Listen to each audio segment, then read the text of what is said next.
Hello guys, nagluto ako ng chicken grill, yung iulam ko ngayon. Tapos lalagyan ko to siya ng okra. Mag-ihaw din ako ng okra, isasabay ko dito.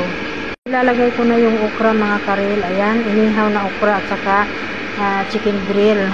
Pagsasabayin ko na silang lutuin. Ayan. Mga karel, na-miss ko ang mag-ihaw ng okra. Ayan, kaya dito ko lang sa air fryer niluto. Masarap yan siya. Gawa tayo ng sausawan, mamasitas at saka toyo, paminta.